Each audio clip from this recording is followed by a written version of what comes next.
அன்பு நேயர்களுக்கு இனிய வணக்கங்கள்.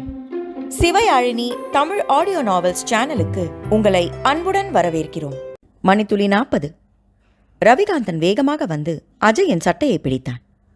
அன்னைக்கு என்னவோ மித்ரன் கிட்ட யோகிய மாதிரி பேசினியேடா, இந்த பொண்ணு யாருன்னு எனக்கு தெரியாது, நாவ பின்னாடி சுத்தல அது இதுன்னு. இப்போ ஆள் இல்லாத நேரமா பார்த்து வீட்டுக்கு வந்து நட்ட நடு ஹாலில் இவளை கட்டி பிடிச்சிக்கிட்டு நின்றுக்கிட்டு இருக்கியே, இப்போ என்ன சொல்ல போற?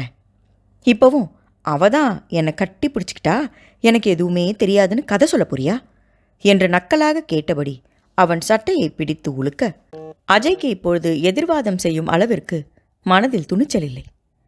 ஒரு கணமே என்றாலும் இளவேனிலின் அணைப்பை அவனும் விரும்பினான் தானே. அப்படி இல்லை என்றால் அவளை தன்னிடமிருந்து பிடித்து தள்ளி இருக்க வேண்டாமா?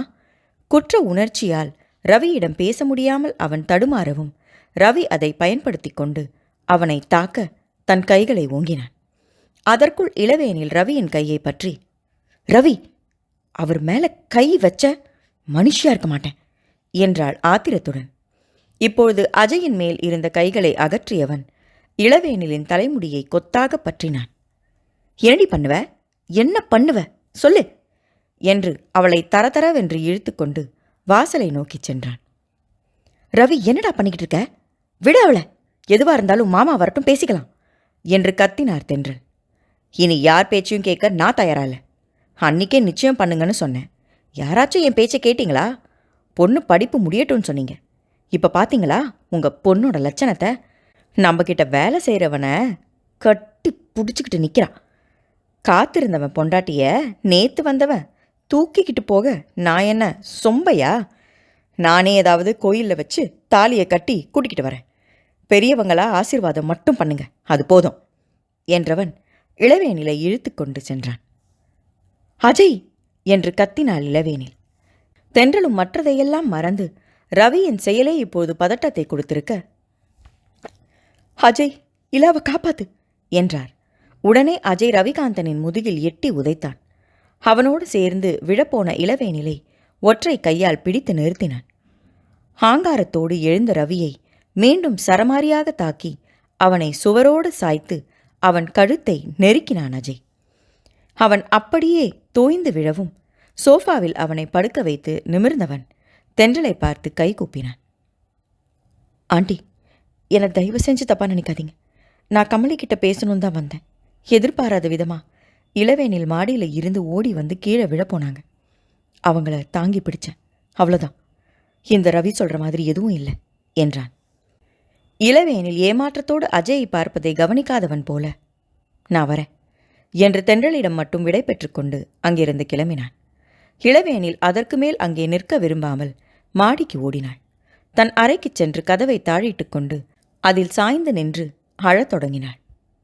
வாசல் வரை சென்றவன் திரும்பி, ஆண்டி, நான் ஒன்று சொன்னா தப்பா நினைக்க மாட்டீங்களே என்றான். சொல்லு அஜய். இலாவை யாருக்கு வேணாலும் கட்டி வைங்க, ஆனால் அந்த ரவிக்கு மட்டும் அவளை கல்யாணம் பண்ணி கொடுக்காதீங்க. கண்டதே காட்சி கொண்டதே கோலோன்னு இருக்கிறவனால இலாவை சந்தோஷமாக வச்சுக்க முடியாது என்று சொல்லிவிட்டு சென்றான். தென்றலுக்கும் அஜய் இலாவின் நெருக்கத்தை பார்த்து முதலில் குழப்பமாக தான் இருந்தது. அஜயை பற்றி அவருக்கு நன்றாகவே தெரியும்.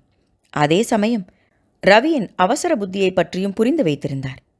அஜய் சொல்வதுதான் சரியாக இருக்கும் என்று நினைத்து கொண்டார். அன்று மாலை வீட்டு ஆண்களிடம் எதுவும் பேச விரும்பாமல் கமலியை மட்டும் தனியாக அழைத்து காலையில் வீட்டில் நடந்ததை அனைத்தையும் விவரமாக கூறினார். அதை கேட்டதும், அத்தை, 2 நாளாக அஜய் ஆஃபீஸுக்கே வரல. உங்கள் பிள்ளைங்க ஃபோன் பண்ணாலும் அவன் எடுக்கலை. அவனை உடனே வர வைக்கணும்னா எனக்கு உடம்பு சரியில்லைன்னு சொன்னாதான் வருவான்னு நான் தான் மெசேஜ் பண்ணேன். அதை பார்த்து தான் பதறி அடிச்சுக்கிட்டு வீட்டுக்கு வந்திருப்பான்.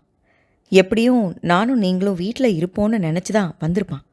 அவன் வரான்னு நானும் வீட்டில் தான் இருக்கலான்னு நினச்சேன்.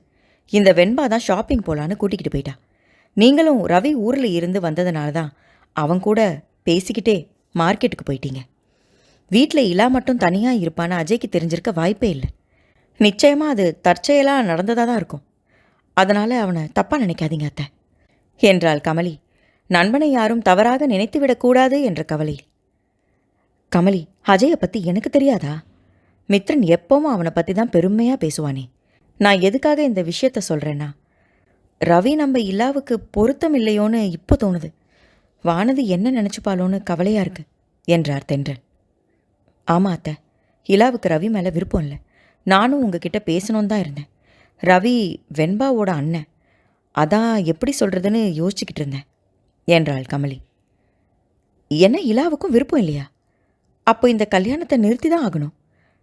நான் தேவா கிட்ட முதல்ல இதை பற்றி பேசுகிறேன் என்று தென்றல் கணவனை தேடிச் சென்றார்.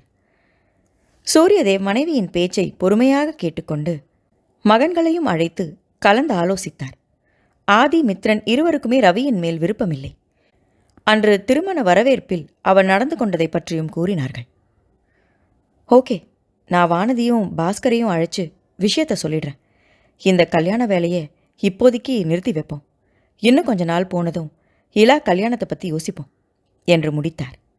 அன்று இரவே வானதியின் வீட்டிற்கு தகவல் சொல்லப்பட அவர் மகள் வெண்பாவிற்கு அழைத்தார். என்ன வெண்பா, பெண் கொடுத்து பெண் எடுக்கிறதா தானே அப்போலேருந்து பேசிக்கிட்டு இருக்கோம். உன்னை மட்டும் கல்யாணம் பண்ணிக்கிட்டு இப்போ அவங்க வீட்டு பொண்ணை தரமாட்டேன்னு சூர்யா ஃபோன் பண்ணி சொல்கிறாரு. இதெல்லாம் நல்லாவா இருக்கு? நம்ம சொந்த பந்தம் எல்லாருக்கும் இலா தான் என் மருமகன் சொல்லியிருக்கேன். அவங்களுக்கெல்லாம் நான் என்ன பதில் சொல்கிறது? உங்கள் அண்ணன் வேற குடிச்சிட்டு வந்து வீட்டில் சண்டை போட்டுக்கிட்டு இருக்கான். நீங்கள் தானே சொன்னீங்க ஒழுங்கா இலாவோட கல்யாணம் பண்ணி வைங்க, இல்லைனா மனுஷனாக இருக்க மாட்டேன்னு கத்திக்கிட்டு இருக்கான். என்ன பண்ணுறதுனே புரியல என்று மகளிடம் கண் கலங்கினார் வானதி. நீ இருமா, நான் பேசி பார்க்குறேன் என்றாள் வெண்பா. மித்ரன் அறைக்கு வந்ததும், ஹே அம்மு, ஏண்டி இன்னும் நைட் ட்ரெஸ் மாற்றாமல் இருக்க? ஹோ, மாமன் வந்து மாற்றட்டோன்னு இருக்கியா என்றபடி அவள் முந்தானையை பற்றி இழுத்தான். விடுங்க, என்னை எங்கள் அம்மா வீட்டுக்கு கொண்டு போய் விட்டுடுங்க என்றாள் வெண்பா கோவத்துடன் அவன் கையில் இருந்த தன் புடவை முந்தானையை இழுத்தபடி. ஏன் அம்மு, இந்த ராத்திரியில் அம்மா மேலே ஞாபகம் வந்துருச்சா என்ன? மாமா பாவம் இல்லையா? காலையில் கூட்டிக்கிட்டு போகிறேன்டி இப்போ என்றபடி மனைவியை அணைத்து அவள் கழுத்து வளைவில் முகத்தை புதைத்தான். அவனிடமிருந்து திமிரியவள், முதல்ல என்னை என் வீட்டில் விட்டுட்டு வாங்க, நான் போகணும் என்றாள். சரிடி, கோச்சிக்காத, கிளம்பு, கூட்டிக்கிட்டு போகிறேன் என்றான். அடுத்த நொடி வெண்பா தன் அருகில் இருந்த பெரிய பெட்டியை எடுக்கவும் கண்கள் ஆச்சரியத்தில் விரிய, ஏண்டி ஏதோ அம்மா மேலே கவனமாக இருக்க போலன்னு நினச்சா இவ்வளோ பெரிய பொட்டியை ரெடியாக வச்சுக்கிட்டு இருக்க?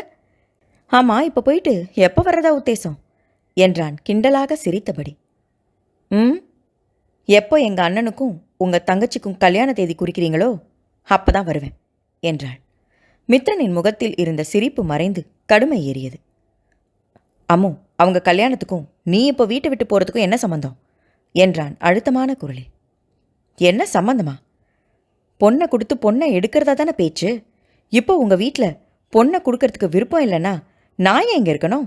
அதான் போகிறேன் என்றாள் முகத்தை திருப்பிக் கொண்டு. அம்மு, நீ பேசுறது சரியில்லை. உன் அண்ணன் பண்ண வேலையெல்லாம் உனக்கு சொன்னேன் தானே, அது தெரிஞ்சுமா இப்படி பேசுகிற என்றான் பொறுமையை இழுத்து பிடித்தபடி. அவன் எதுக்காக இதெல்லாம் பண்ணான்? இலாவை கல்யாணம் பண்ணிக்கணும் தானே. அவனுக்கு ஆசை காட்டி மோசம் பண்ணா கோபம் வராதா பின்ன என்றாள் வெண்பா. அம்மு, புரிஞ்சுக்கடி, இலாவுக்கு ரவியை கல்யாணம் பண்ணிக்க விருப்பம் இல்லாத போது அவளை எப்படி கட்டாயப்படுத்த முடியும்? அப்படியே கட்டாயப்படுத்தி கல்யாணம் பண்ணி வச்சாலும் அவங்க வாழ்க்கை சந்தோஷமா இருக்குமா? நீயே சொல்லு. ஏன்? எனக்கு கூட தான் உங்களை கல்யாணம் பண்ணிக்க விருப்பம் இல்லை. ஆனால் எல்லாரும் பேசி என்னை உங்களுக்கு கட்டி வச்சாங்க. இப்போ நம்ம 2 பேருமே சேர்ந்து வாழலையா? அது போல தான் இதுவும். இலாவை சமாதானம் செஞ்சு என் அண்ணனுக்கு கட்டி வைங்க என்று வெண்பா சொன்னதும் மித்ரனின் மனம் சுக்கு நூறாக உடைந்து விட்டது. அம்மு, உன்னை கட்டாயப்படுத்தி எனக்கு கட்டி வச்சுட்டு தான் நினைக்கிறியா? என்னை உனக்கு பிடிக்கலையா? அப்போ கடமைக்கு தான் என் கூட வாழ்ந்துட்டு இருக்கியா என்றான் ஆழ்ந்த குரலில். நான் அப்படி சொல்ல வரல. நம்ம போலவே ரவி இலாவுக்கு கல்யாணம் பண்ணி வச்சா சரியா போயிடும்னு சொல்கிறேன். போதும், நீ எப்படி சொன்னாலும் அதுக்கு அர்த்தம் ஒன்று தான். நான் வேணும்னா இங்கே இரு, இல்லை என் கூட கடமைக்கு வாழறதா இருந்தா இங்கே இருக்காத, கிளம்பு என்று திரும்பி நின்று கொண்டான். எனக்காக ரவி அண்ணாவுக்கும் இலாவுக்கும் கல்யாணம் பண்ணி வைக்க ஏற்பாடு செய்ய மித்து, நான் இங்கே இருக்கேன் என்றாள் அவன் கரத்தை பற்றி இழுத்து. உனக்காக எதையும் செய்ய தயாராக இருக்கேன். அதுக்காக என் தங்கச்சி வாழ்க்கையை கெடுக்க நான் விரும்பலை. நீ போலாம் என்றான் வெற்று குரலில். இப்பொழுது என்ன செய்வது என்று தயங்கினாள் வெண்பா. அண்ணன் வாழ்க்கைக்காக பேசப்போய் தன் வாழ்க்கை கேள்விக்குறி ஆகிவிடுமோ என்று எண்ணிக்கொண்டிருக்கும் பொழுதே வெளியே இருந்து ரவிகாந்தனின் குரல் ஒலித்தது. ஏய் வெண்பா, வா வெளியில. எனக்கு பொண்ணு கொடுக்காதவங்க வீட்டில் உனக்கு என்ன வேலை? கிளம்பிடி நம்ம வீட்டுக்கு என்று அவன் போட்ட கூச்சலில் மொத்த குடும்பமும் ஹாலிற்கு வந்தது. வெண்பா கணவனை பார்க்க அவனின் முகம் இறுகிய பாறை போல இருந்தது. சீக்கிரம் நல்ல செய்தியோட என்னை வந்து கூட்டிக்கிட்டு போவீங்கன்னு நம்பிக்கையோடு நான் பூரமித்து என்று சொல்லிவிட்டு கண்களில் வழியும் கண்ணீரை துடைத்து கொண்டு பெட்டியோடு அறையை விட்டு வெளியேறினாள். வெண்பா பெட்டியோடு வந்து நிற்பதை பார்த்து மொத்த குடும்பமும் அதிர்ச்சியில் உறைந்தது. வெண்பா, என்ன இது? போவுள்ள என்று அதட்டினான் ஆதி. சாரி மாமா, என் அண்ணனுக்கு நீங்கள் எல்லாரும் துரோகம் செஞ்சிட்டீங்க. இலாவுக்கும் அவனுக்கும் கல்யாணம் ஏற்பாடு செய்யறதா இருந்தா சொல்லுங்க, நான் இங்கே இருக்கேன் என்றாள் தலையை குனிந்து கொண்டு. துரோகம் செஞ்ச நாங்கள் தலை நிமிர்ந்து நிற்கிறோம், நீ ஏமா தலையை குனிஞ்சிக்கிட்டு நிற்கிற என்றார் சூரியதேவ் அழுத்தமான குரலில். மித்ரா, உள்ள என்னடா பண்ணிக்கிட்டு இருக்க? உன் பொண்டாட்டியை கூப்பிடு என்று கத்தினார் தென்றல். மெதுவாக வெளியே வந்தவன் நேராக யாரையும் பார்க்காமல் பக்கவாட்டாக திரும்பியபடி, அவ போட்டோம், யாரும் தடுக்காதீங்க என்று சொல்லிவிட்டு மீண்டும் அறைக்குள் சென்று கதவை சாத்தி கொண்டான். மறுப்பாக ஏதோ பேச எத்தனித்த தென்றலை இடைமறித்தார் சூரியதேவ். ரதி, புருஷ மேல உண்மையான காதல் இருந்தா அவளே மறுபடியும் திரும்பி வருவா, நீ பொறுமையாயிரு என்றாள்.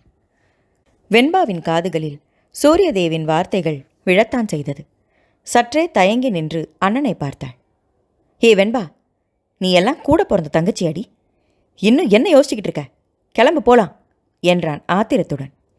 கண்களை துடைத்து கொண்டு வெண்பா ரவிகாந்தனோடு வெளியேறுவதை பார்த்து கமலியும் தடுக்கப் போனாள். ஆதி மனைவியை கையை பிடித்து தடுத்து நிறுத்தினான். அன்று இரவு இளவேனிலை தவிர யாருமே தூங்கவில்லை. எப்படியோ அவள் தந்தை அழைத்து ரவிகாந்தனோடு நடக்க இருந்த திருமணத்தை தான் நிறுத்தப் போவதாக சொன்னதும் இதுநாள் வரை இளவேனில் மனதை குடைந்து கொண்டிருந்த அழுத்தம் மாயமாக மறைந்து போனதில் மனது லேசானது. அந்த சந்தோஷத்தில் அஜயின் வாட்ஸ்அப்பிற்கு லவ் யூ, மிஸ் யூ என்ற செய்திகளை அனுப்பிக்கொண்டே இருந்தாள். அவன் அவளுடைய எண்ணை பிளாக் செய்திருந்தாலும் அதை பற்றிய கவலை இல்லை போலும். மனதில் இருந்ததை எல்லாம் அவனுக்கு அனுப்பிவிட்டு சந்தோஷமாக படுத்து உறங்கியிருந்தாள். அஜய் ஆதி ஏற்பாடு செய்திருந்த ஃப்ளாட்டில் அன்று இரவு தங்கியிருந்தான். அவனுக்கும் தூக்கமே வரவில்லை. இளவேனில் முதல் முறையாக காதலை சொல்லும்பொழுது கூட வயது கோளாறில் அவள் உலர்கிறாள் என்றுதான் நினைத்திருந்தான். ஆனால் அவர்கள் வீட்டில் அவனை கண்டதும் தாய் பசுவை கண்ட கன்றுக்குட்டி போல அவள் ஓடி வந்த காட்சி அவன் கண்களிலேயே நின்றிருந்தது. அவனுக்காக காத்திருக்கவும் அவன் வரவை எண்ணி மகிழ்ச்சி கொள்ளவும் இந்த உலகில் ஆள் இருக்கிறதா? யாருக்காக வாழ்கிறோம், எதற்காக வாழ்கிறோம் என்றே தெரியாமல் நடைப்பிணமாக வாழ்ந்து கொண்டிருந்தவனுக்கு உயிர் கொடுக்க ஒருத்தி அலைப்பாய்கிறாளே என்று அவன் நினைக்கும் பொழுதே அவள் மதிமுகத்தை பார்க்கும் பேராவல் அவனுக்குள் அலையலையாய் எழும்பி பேரலையாய் அவனை முழுகடிக்கத் தொடங்கியது. அவசரமாக தன் ஃபோனை எடுத்து அவள் பெயரை தட்டி இன்ஸ்டா, ஃபேஸ்புக் என்று தேடினான். எதிலும் அவள் இல்லை. வாட்ஸ்அப்பில் அவளை பார்க்கலாம் என்று தோன்றவும் அவள் எண்ணை அன்பிளாக் செய்து ப்ரொஃபைலில் இருந்த அவளின் வரி வடிவத்தை பெரிதாக்கி பார்த்தான். பார்வையை அகற்ற முடியாத அளவிற்கு பேரழகியாக இருந்தாள். அவளுடைய சிரிப்பில் ஒரு குறும்புத்தனம் இழையோடியது. கண்களை சுருக்கி உதட்டை குவித்து செல்ஃபி எடுத்திருந்தாள். நடுங்கும் விரல்களால் திரையில் தெரிந்த அவள் உதட்டின் மீது மெல்ல வருடினான். அதற்கே செய்யக்கூடாததை செய்துவிட்ட குற்ற உணர்வில் அந்த ஃபோனை கட்டிலின் மீது வீசினான். உடல் குப்பென்று வியர்த்துவிட்டது. இப்பொழுது தொடர்ந்து குறுஞ்செய்தி வருவதற்கான நோட்டிஃபிகேஷன் சத்தம் வரவும் இந்த வேளையில் யாருடைய மெசேஜ் வருகிறது என்று ஃபோனை எடுத்து பார்த்தான். குறுஞ்செய்தியை இலாதான் அனுப்பியிருந்தாள். இரவு 9 மணிக்கு அனுப்பியிருந்தாள் போலும். அதன் பிறகு அவள் ஆஃப்லைன் என்று காட்டியது. அஜய் அவள் எண்ணை 12 மணிக்கு அன்பிளாக் செய்ததால் அவள் அனுப்பியிருந்த மெசேஜ் ஒவ்வொன்றாக வந்து கொண்டிருந்தது. பொறுமையாக ஒவ்வொன்றாக பதிவிறக்கம் செய்து பார்த்தான். இதயங்களை பறக்க விட்டு தன் காதலை விதவிதமாக அனுப்பியிருந்தாள். முத்தமிடுவது போல ஸ்மைலி வேறு. 12 மணிக்கு இப்படிலாம் மெசேஜ் அனுப்பி கொள்றாளே என்று எண்ணியபடி தன் பின்தலையை வருடினான். அதற்கு பின் அவன் எங்கே தூங்குவது? உருவமில்லா உருண்டை ஒன்று வயிற்றுக்கும் தொண்டைக்கும் இடையே உருண்டு அவனை இன்ப அவஸ்தையில் ஆழ்த்தியது. காலையில் போனை எடுத்து பார்த்த இலாவிற்கு ஆனந்த அதிர்ச்சியாக இருந்தது. அவள் அனுப்பிய செய்திகள் அஜய் பார்த்திருக்கிறான் என்று ப்ளூ கலர் டிக் சொன்னது. அப்படியென்றால் அவன் அவளை அன்பிளாக் செய்து விட்டிருக்கிறான். பதில் எதுவும் அவன் அனுப்பியிருக்கவில்லை என்றாலும் அதுவே இலாவிற்கு சந்தோஷத்தை கொடுத்தது. புன்னகையோடு குட் மார்னிங் அனுப்பினாள். உடனே மெசேஜ் பார்க்கப்பட்டு விட்டது. ஆனால் அவனிடம் பதில் இல்லை. முகத்தை சுளித்துக் கொள்வது போல இவள் ஸ்மைலியை அனுப்ப அதற்கு சிரிப்புடன் குட் மார்னிங் என்று பதில் அனுப்பினான். வானத்தில் பறப்பது போல இருந்தது அவளுக்கு. அவசரமாக குளித்து தயாராகி ஹாலுக்கு குதித்து கொண்டு வந்தாள். வீட்டில் அனைவரும் ஒருவித இறுக்கத்துடன் இருப்பது போல தோன்றியது. என்னாச்சுமா என்றாள். ஒன்றும் இல்லை என்றார் தென்றல். அனைவரையும் ஒரு நோட்டம் பார்த்துவிட்டு வெண்பா எங்க ஆளையே காணோம் என்றாள். எல்லோரும் ஒருவரை ஒருவர் பார்த்து கொண்டு என்ன சொல்லலாம் என்று யோசிக்கும் பொழுதே மித்ரன் பேசினான். இலா, வெண்பாவுக்கு ஏதோ எக்ஸாம் இருக்கான், அவள் அம்மா வீட்டில் இருந்து படிக்கிறேன்னு போயிருக்கா என்றான். ஓ, பொண்டாட்டி ஊருக்கு போயிட்டாளேன்னு தான் சோக கீதம் வாசிக்கிட்டு இருக்கியாடா அண்ணா என்றாள் சிரித்து கொண்டே. மித்ரன் அதற்கு பதில் அளிக்காமல், என்ன நேற்று ஆஃபீஸ்க்கு வரமாட்டேன்னு சொன்ன, இப்போ ரெடி ஆகிட்டு வந்திருக்க என்று கேட்டான். அது அது வீட்டில் இருந்தால் போர் அடிக்குது மித்து, அதான் உன் கூடவே வரலான்னு முடிவு பண்ணிட்டேன் என்றாள் திணறியபடி. கமலிக்கு மட்டும் அவள் அஜய்க்காக தயாராகி வந்திருக்கிறாள் என்று புரிந்தது. வெண்பா பிரச்சனை செய்து கொண்டிருக்கும் இந்த நிலையில் அவளால் தன் நண்பனுக்கு இலாவை திருமணம் செய்து கொடுக்கும்படி கேட்க முடியாது. முதலில் அஜயின் மனநிலையை பற்றி தெரிந்து கொண்டே நேரம் பார்த்து பேச வேண்டும் என்று நினைத்து கொண்டாள். என்ன மித்ரா, அஜய் இன்னைக்கு ஆஃபீஸ் வருவானா? எதுக்காக 2 நாளாக அவன் ஃபோனே எடுக்கலையா? அதை பற்றி ஏதாவது சொன்னானா என்றான் ஆதி சாப்பிட்டு கொண்டே. இல்லை ஆதினா, காலையில் ஆஃபீஸ்க்கு வரேன், முக்கிய வேலையாக போயிட்டு இருந்தேன்னு மட்டும் மெசேஜ் அனுப்புனா என்றான் மித்ரன். அதன் பிறகு அவரவர் வேலையை பார்க்க கிளம்பிவிட இளவேனில் மித்ரனோடு ஆஃபீஸிற்கு சென்றாள். அவள் வரும் முன்பே அஜய் அங்கே வந்து விட்டிருந்தான். மயில் கழுத்து நிற சுடிதாரில் ஒயிலாக நடந்து வந்தவளை முதல் முறையாக அஜய் ரசனையுடன் பார்த்தான். அவளின் வனப்புகளை மெல்லிய வெண்ணிற துப்பட்டா மறைக்க முடியாமல் தோற்றிருந்தது. இடை மெலிந்திருந்தது. காதில் பெரிய ஜிமிக்கி போட்டிருந்தாள். தலைமுடியை அழகாக விரித்து விட்டிருந்தாள். அவ்வப்பொழுது ஒற்றை கையால் அதை ஒதுக்கிக் கொண்டே மித்ரனோடு பேசியபடி வந்து கொண்டிருந்தாள். இமைக்க மறந்து இலாவை பார்த்து கொண்டிருந்தவன் இப்பொழுது அவள் தன்னை பார்ப்பது போல தோன்றவும் சட்டென்று முகத்தை திருப்பிக் கொண்டான். இளவேனில் அதை கண்டு கொண்டவளாக மித்ரனிடம் சொல்லிக்கொண்டு தன் இருக்கையை நோக்கிச் சென்றாள். அஜய் கண்டு கொள்ளாதவன் போல தன் மடிக்கணினியின் திரையில் பார்வையை பதித்திருந்தான். ஆனால் கவனம் என்னவோ தன்மேல் நிழலாடும் இளவேனிலின் அருகாமையில்தான் இருந்தது. என்று கனைத்தாள். தன்னை சுதாரித்து கொண்டு என்ன என்றான் அவளை பார்த்து அதட்டலாக. புன்னகையுடன் சத்தம் வராமல் உதட்டை குவித்து ஐ லவ் யூ என்றாள். இலா, இந்த மாதிரி எல்லாம் உளறிக்கிட்டு இருக்காத, உட்கார்ந்து வேலையை பாரு என்று எச்சரிக்கும் தொனியில் சொன்னாலும் அவன் பார்வை என்னவோ அவளுடைய இதழின் மேல்தான் நிலைத்திருந்தது. கஷ்டப்பட்டு தன் உணர்வுகளை அடக்கிக் கொண்டு முகத்தை திருப்பினான். அவன் அருகில் இருந்த இருக்கையில் அவனை உரசும்படி அமர்ந்து கொண்டு அஜய் ப்ளீஸ், என்னை ரொம்ப காக்க வைக்காதீங்க, உங்களுக்கும் என்னை பிடிச்சிருக்குன்னு எனக்கு நல்லா தெரியும், எதுக்காக உங்கள் காதலை என்கிட்ட இருந்து மறைக்கிறீங்க என்றாள். இலா ப்ளீஸ், கொஞ்சம் தள்ளி உட்காரேன் என்றான் ஆழ்ந்த குரலில். முடியாது என்று மேலும் அவனை உரசினாள். இலா, இழுத்து வச்சு கிஸ் பண்ணிட போகிறேன், அந்த பக்கம் போயேண்டி என்றான் நெற்றியை தேய்த்தபடி அழுத்தமான குரலில். உடல் முழுவதும் ஜிவ் என்ற உணர்வில் புது இரத்தம் உடலெங்கும் பாய்ந்து அதன் நிறத்தை அவள் உடலெங்கும் பூசிவிட இலாவின் உடல் இளஞ்சிவப்பாகி போனது. இந்த பூனையும் பால் குடிக்குமான்னு பார்த்தா இவன் பீரே அடிப்பான் போலையே என்று மெல்லிய குரலில் முணுமுணுத்து கொண்டே தான் அமர்ந்திருந்த சக்கரம் வைத்த நாற்காலியை தன்னிடத்திற்கு நகர்த்தி கொண்டே போனாள். அவள் சொன்னது காதில் விழ சட்டென்று திரும்பி என்ன சொன்ன என்றான் அவளை அழுத்தமாக பார்த்து. ஒன்றும் இல்லையே, ஒன்றும் இல்லை என்று திக்கி திணறினாள். அவள் பயத்தை பார்த்து வந்த சிரிப்பை அவன் இதழ்கள் இடையில் அடக்கும் போதே மித்ரன் அவனை ஃபோனில் அழைத்தான். இரு, உன்னை வந்து கவனிச்சுக்கிறேன் என்று பொய்யாக மிரட்டிவிட்டு மித்ரன் அறையை நோக்கிச் சென்றான். என்னடா என்று கேட்டபடி வந்த அஜயிடம் மித்ரன் தன் கவலையை பகிர ஆரம்பித்தான்.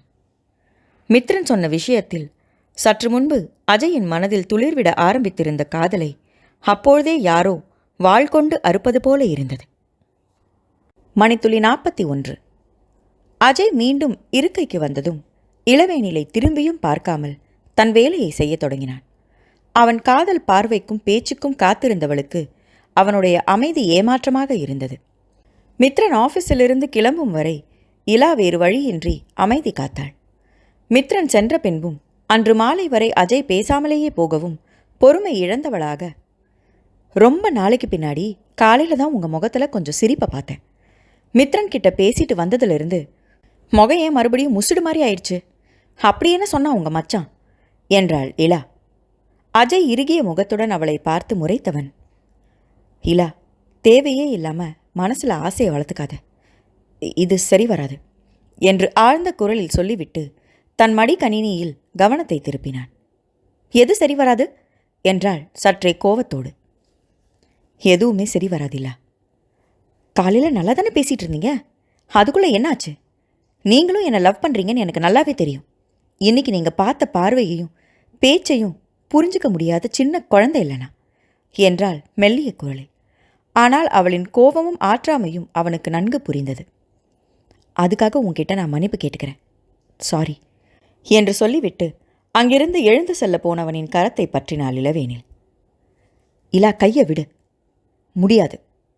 சிசிடிவியில் மித்ரன் பார்த்தா என்ன நினைப்பான்? கையை விடு இலா. முடியாதுன்னா முடியாது, எனக்கு பதில் சொல்லிட்டு போங்க. காலையில் கிஸ் பண்ணிடுவேன்னு மிரட்டினீங்க, இப்போ என்னாச்சு? ஏண்டி என்னை படுத்துற என்றான் சலிப்பாக. இன்னைக்கு எனக்கு பதில் தெரியாமல் நான் வீட்டுக்கு போக மாட்டேன் அஜய் என்றாள் பிடிவாதமாக. அவளை கோபமாக முறைத்தவன், பின்பு போகிற வழியில் இருக்கிற பார்க்கில் வெயிட் பண்ணு, வந்துடுறேன் என்றான். இளவேனில் தனக்காக காத்திருந்த டிரைவரை அனுப்பிவிட்டு பார்க்கில் அஜய்க்காக காத்திருந்தாள். அவள் பின்னால் வந்த அஜய் தன்னுடைய சில்வர் நிற ராயல் என்ஃபீல்ட் கொரில்லா 450 வண்டியை நிறுத்திவிட்டு இளவேனிலை நோக்கி வந்தான். தன்னவனின் ஆளுமையான தோற்றத்திலும் அவன் வண்டியை நிறுத்திவிட்டு நீண்ட கால்களை தூக்கி கீழே இறங்கி நின்றதையும் கண்கொட்டாமல் பார்த்தபடி இருந்தாள் இளவேனில். அவள் அருகே வந்தவன் பெண்ணவளின் கண்களை ஆழ்ந்து பார்த்தான். மேற்கொண்டு அவளை பார்க்க முடியாமல் பக்கவாட்டாக திரும்பி நின்று பேச ஆரம்பித்தான். இலா, நமக்குள்ள சரி வராது. தேவையே இல்லாமல் மனசை போட்டு குழப்பிக்கிட்டு என்னையும் குழப்பாத இலா, ப்ளீஸ், இத்தோடு விட்டுடு என்றான். இளவேனில் அவன் பேச்சை காதில் போட்டுக்கொள்ளாமல் அவன் அருகே மிகவும் நெருங்கி நின்றாள். இலா, நான் என்ன சொல்லிக்கிட்டு இருக்கேன், நீ என்ன பண்ணிக்கிட்டு இருக்க என்றான் அதட்டலாக. பக்கத்தில் வந்தா எடுத்து வச்சு கிஸ் பண்ணிடுவேன்னு சொன்னீங்களே, இப்போ பக்கத்தில் தான் இருக்கேன் அஜய் என்றாள் ஆழ்ந்த குரலில். நெற்றியை விரல்களால் தேய்த்தபடி அவளை பார்க்க முடியாமல் வேறு பக்கம் திரும்பிக் கொண்டு, ஐயோ, காலையில் ஏதோ உணர்ச்சி வசப்பட்டு பேசிட்டேன், அதையே சொல்லி என்னை வெறுப்பேத்தாதையிலா. நானும் மனுஷன் தானே. இவ்வளோ அழகான ஒரு பொண்ணு என்கிட்ட தன்னோட காதலை சொல்லும் பொழுது கொஞ்சம் தடுமாறிட்டேன். ஆரம்பத்திலே நாம் பிரிஞ்சிடுறது நல்லது. இன்னொரு காதல் தோல்வியை ஏற்றுக்க என்னால் முடியாதீங்களா என்றான் ஆழ்ந்த குரலில். நம்ம காதல் ஏன் தோல்வி அடைய போது? காலையில் மித்ரன் ஏதாவது சொன்னானா என்ன என்று கேட்டாள் புருவம் சுருக்கி. ஆமாம் என்பதாய் தலையாட்டி முந்தைய நாள் இரவு வெண்பாவிற்கும் மித்ரனுக்கும் இடையே நடந்த சண்டையை பற்றி கூறினான். என்ன சொல்கிறீங்க அஜய்? வெண்பா மித்ரன் கிட்ட ரவிக்காக சண்டை போட்டுட்டு வீட்டை விட்டு போயிட்டாளா? என்கிட்ட யாருமே சொல்லலையே. நான் கேட்டதுக்கு மித்ரன் என்னவோ வெண்பாவுக்கு ஏதோ எக்ஸாம் இருக்குன்னு தானே சொன்னா என்றாள் இளவேனில் அதிர்ச்சியுடன். இதில் நிறைய சிக்கல் இருக்குது, தயவு செஞ்சு புரிஞ்சுக்கோயிலா. முதல்ல என் நண்பனோட தங்கச்சியை காதலிச்சு அவனுக்கு துரோகம் பண்ண விருப்பம் இல்லை எனக்கு. அது மட்டும் இல்லாமல் அவனோட சொந்த மச்சானுக்கு பேசி முடித்த பொண்ணு நீ. நம்ம காதல்னால அவனோட வாழ்க்கையில் பிரச்சனை வரும். அத்தோட கமலி கண்டிப்பாக எனக்கு ஆதரவாக பேசுவா. கமலிக்கும் வெண்பாவுக்கும் பிரச்சனை வர வாய்ப்பும் இருக்குது. அதனால தான் சொல்கிறேன், ஆரம்பத்திலேயே இதை மறந்துடுறது நல்லது என்றான். அஜய், ஒரு விஷயத்தை மறந்துட்டீங்க. நான் ரவியை வேணான்னு சொல்கிறதுக்கு காரணம் நீங்கள் இல்லையே. எப்படியும் என்னால் அவனை கல்யாணம் பண்ணிக்க முடியாது. ஸோ இந்த பிரச்சனையை தவிர்க்கவும் முடியாது. இதுக்கும் உங்களுக்கும் சம்மந்தம் இல்லை. வெண்பாவுக்கு அவளோட அண்ணனை பற்றி முழுசாக தெரியல. அதனால தான் இப்படியெல்லாம் பண்ணிக்கிட்டு இருக்கா. நான் அவகிட்ட பேசிக்கிறேன். இந்த சில்லி ரீசனுக்காக எல்லாம் நான் உங்களை விட்டுட்டு போக முடியாது. எங்கள் அண்ணனுங்க யாரோ ஒருத்தனுக்கு என்னை கட்டி வைக்கிறத விட உங்களுக்கு கட்டி வைக்க சொன்னால் கண்டிப்பாக சந்தோஷப்படுவாங்க என்று அவள் சொல்லிக் கொண்டு இருக்கும் பொழுதே கமலி அஜயை ஃபோனில் அழைத்தாள். இளவேனிலை பார்த்தபடி ஃபோனை எடுத்து காதில் வைத்தவன், சொல்லு கமல் என்றான். அஜய், நீ இளவேனில லவ் பண்றியா என்றாள் தோழி நேரடியாக. திடுக்கென்று நிமிர்ந்து இளவேனிலை பார்த்தான். கமலியின் குரல் அவளுக்கும் கேட்டிருக்கும். அஜயை ஒருவித எதிர்பார்ப்புடன் பார்த்தாள். அவளை எதிரில் வைத்துக்கொண்டு ஆமாம் காதலிக்கிறேன் என்று சொல்ல முடியவில்லை. அதே சமயம் இல்லை என்றும் தோழியிடம் பொய் கூற மனம் வரவில்லை. அமைதியாக நின்றிருந்தான். டே இரும, லைனில் இருக்கே இல்லையா? எவ்வளோ சீரியஸாக கேட்டுக்கிட்டு இருக்கேன். அமைதியாக இருந்தால் என்ன அர்த்தம்? இல்லா உன்னை சீரியஸாக லவ் பண்ணுறாடா. நீ உன் மனசில் இருக்கிறத சொன்னாதானே நான் மேற்கொண்டு ஏதாவது ஆதிக்கிட்ட பேச முடியும். எதுவாக இருந்தாலும் என்கிட்ட மறைக்காமல் உண்மையை மட்டும் சொல்லு என்றாள் கமலி. அஜய் என்ன சொல்வது என்று புரியாமல் ஃபோனை எடுத்துக்கொண்டு நகர்ந்து செல்ல பார்த்தான். ஆனால் அவன் எதிர்பாராத நேரத்தில் இலா அவன் கையில் இருந்த ஃபோனை பிடுங்கி ஸ்பீக்கரில் போட்டாள். அஜய், இருக்கியா இல்லையா? சீக்கிரமாக பதில சொல்லு. அர்ஜுனை ஸ்கூல்லேருந்து கூட்டிகிட்டு வர போகணும் என்று பரபரத்தாள் கமலி. கமல், அது வந்து என்ன இருந்தாலும் இலா நம்ம ஃப்ரெண்டோட தங்கச்சி. அது மட்டும் இல்லாமல் அவனோட மச்சானுக்கு பேசி முடிச்ச பொண்ணு என்று இழுத்தான். இந்த ஈர வெங்காயம் எல்லாம் எனக்கும் தெரியும். ஏன் ஆதி மட்டும் என்ன தம்பியோட ஃப்ரெண்டுன்னு என்னை விட்டுட்டாரா என்ன? நான் கேட்டதுக்கு பதில் சொல்லு. இலாவை உனக்கு பிடிச்சிருக்கா இல்லையா என்றாள் அழுத்தமான குரலில். வேறு வழி இல்லாமல் தன் எதிரே இருந்த காதலியை அழுத்தமாக பார்த்து கொண்டே தோழியிடம் தன் காதலை முதல் முறையாக சொன்னான். எனக்கும் இலாவை ரொம்ப பிடிச்சிருக்கு கமல். அவளோட துருதுருப்பான கண்களும் துடுக்குத்தனமான பேச்சும் ரொம்பவே பிடிச்சிருக்கு. ஆனால் என்றான். சரி, நான் பார்த்துக்கிறேன் என்று மட்டும் சொல்லி கமலி ஃபோனை வைத்து விட்டாள். ஷபா, இனி அண்ணி பார்த்துப்பாங்கப்பா. உங்களை கல்யாணத்துக்கு பிறகு கவனிச்சுக்கிறேன் என்று உதட்டை சுழித்தாள் இளவேனில். என்ன கவனிச்சுக்க போற என்றான் ஒற்றை புருவம் உயர்த்தி. என்னை அலைய வைக்கிற மாதிரி கல்யாணத்துக்கு அப்புறம் உங்களை அலைய விட போகிறேன் என்றாள் மூக்கையும் உதட்டையும் சுருக்கி. அவள் செய்கையை ரசித்தவாறு மென் புன்னகையுடன், அதுக்கான சந்தர்ப்பம் உனக்கு கிடைக்காது இல்லா என்றான் ஒரு மாதிரி குரல். புரியலையே என்றாள் குழப்பத்துடன். கல்யாணத்துக்கு பிறகு புரியும் என்று மர்ம புன்னகையுடன் சொல்லிவிட்டு கால் டாக்ஸியை புக் செய்தான். நீ டாக்ஸியில் போ, நான் பின்னாடியே பைக்கில் வரேன். நீ வீட்டுக்கு போனதும் நான் ஃப்ளாட்டுக்கு போகிறேன் என்றான். ஏன் என்னை உங்கள் பைக்கில் கூட்டிகிட்டு போக மாட்டீங்களா அஜய் என்றாள் ஏக்கத்துடன். வேண்டாம் இல்லா, உங்கள் அப்பா எவ்வளோ பெரிய தொழிலதிபர். யாராவது பார்த்து அவர்கிட்ட சொன்னால் நல்லா இருக்காது. கமலி பேசிட்டு ஒரு நல்ல முடிவாக சொல்லட்டும். அது வரைக்கும் பொறுமையாயிரு என்றான் மென்மையான குரலில். அவளும் சம்மதமாக தலையை அசைத்து டாக்ஸியில் ஏறினாள். பின்னாலேயே அஜய் தன் பைக்கில் அவளை பின்தொடர்ந்தான். இதையெல்லாம் புதர் மறைவில் இருந்து பார்த்து கொண்டிருந்தான் ரவிகாந்தன். இளவேனிலுடன் திருமணம் இல்லை என்றதும் அவன் மித்ரன் ஆஃபீஸில் இருக்கிறாள் என்று தெரிந்து அவளை சந்தித்து பேச வந்திருந்தான். காரில் வந்தபொழுது இளவேனில் பார்க்கிற்குள் செல்வதை பார்த்தவன் அவளுக்கு தெரியாமல் அவளை பின்தொடர்ந்தான். புதரின் மறைவில் இருந்தபடியே இருவரின் பேச்சையும் கேட்டுக்கொண்டவன் கோவத்தோடு தன் வீட்டிற்கு சென்றான். வெண்பா மித்ரனிடமிருந்து ஃபோன் வராதா என்று அடிக்கடி ஃபோனை எடுத்து பார்த்து கொண்டிருந்தாள். ஹாலில் அமர்ந்து டிவியை பார்த்து கொண்டிருந்தாலும் அவள் கவனம் மொத்தமும் வாசலிலும் ஃபோனிலுமே இருந்தது. திருமணமாகி மித்ரனுடன் ஈருடல் ஓருயிர் கலந்த பின்னர் அவர்களுக்கு இடையே ஏற்பட்ட முதல் மனஸ்தாபம் இது. அதுவும் அவளுடைய அண்ணனுக்காக பேசியதால் வந்த கசப்புணர்வு. அதை தவிர மித்ரன் வெண்பாவின் விருப்பத்திற்கு மறுபேச்சு பேசியிருக்கவே மாட்டான் என்று அவளுக்கும் புரிந்தே இருந்தது. எந்நேரமும் அம்மு அம்மு என்று அவள் பின்னாலேயே சுற்றி கொண்டிருப்பவனை பார்க்காமல் ஒரு நாள் கூட அவளால் இருக்க முடியவில்லை. அன்று இரவு முழுவதும் தூங்காமல் இருந்தவள் காலையில் எழுந்ததில் இருந்து மித்ரன் எப்படியும் அவளை தேடி வருவான் என்று வாசலையே பார்த்து கொண்டிருந்தாள். தன்னாலேயே அவனை பிரிந்து இருக்க முடியவில்லையே, அப்பொழுது அவனாலும் பிரிந்திருக்க முடியாதுதானே. கட்டாயம் வந்துவிடுவான் என்று சோஃபாவில் அமர்ந்து வாசலை பார்க்கத் தொடங்கியவள் மாலை வரை அந்த இடத்தை விட்டு நகரவே இல்லை. வானதியும் மகளிடம் தெரிந்த வித்தியாசத்தை பார்த்து கொண்டுதான் இருந்தார். வாசலில் ஏதோ நிழலாடவும் மித்து என்று அழைத்தபடி வாசலை நோக்கி ஓடினாள். அங்கே அண்ணனை பார்த்ததும் சோர்வுடன், நீயா என்று திரும்பி நடந்தாள்.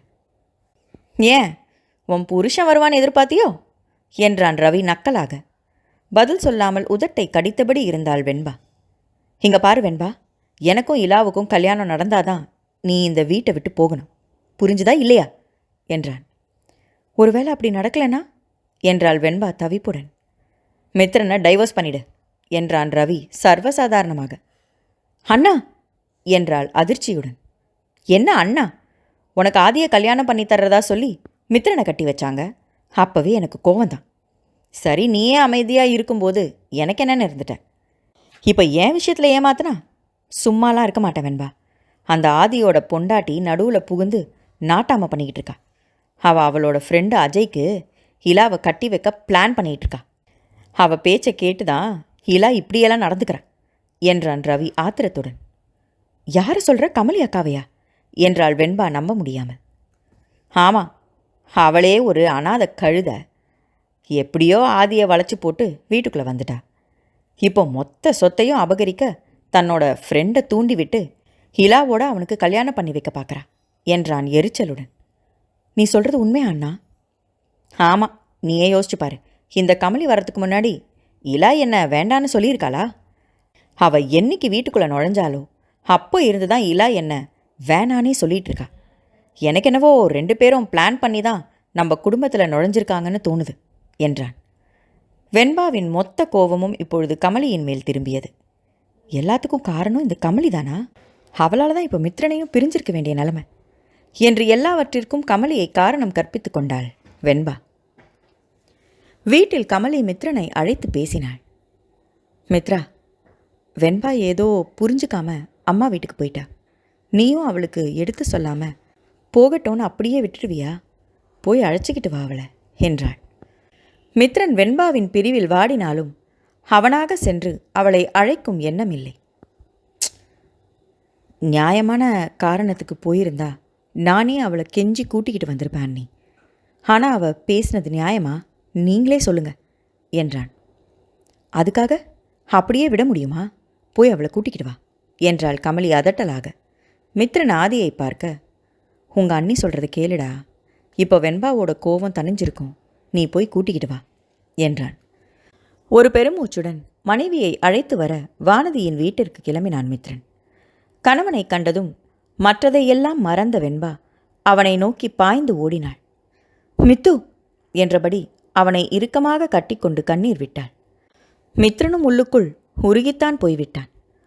ஒரு நாள் பிரிவிற்கே மனைவி இப்படி ஓடி வந்து கட்டிக்கொள்கிறாளே என்ற எண்ணமே அவன் கோவத்தை மறக்கடித்தது.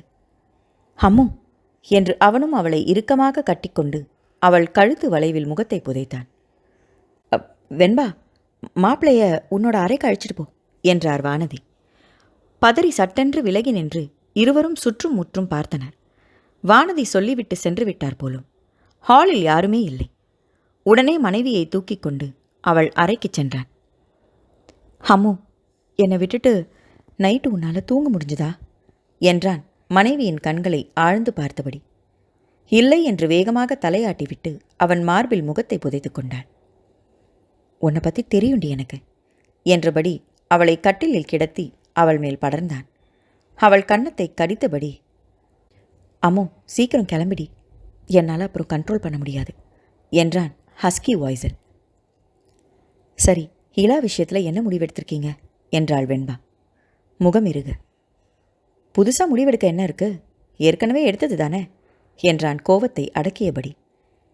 இல்லையே, புதுசாக வேற ஏதோ முடிவு எடுத்திருக்கிறதா கேள்விப்பட்டனே என்றாள்.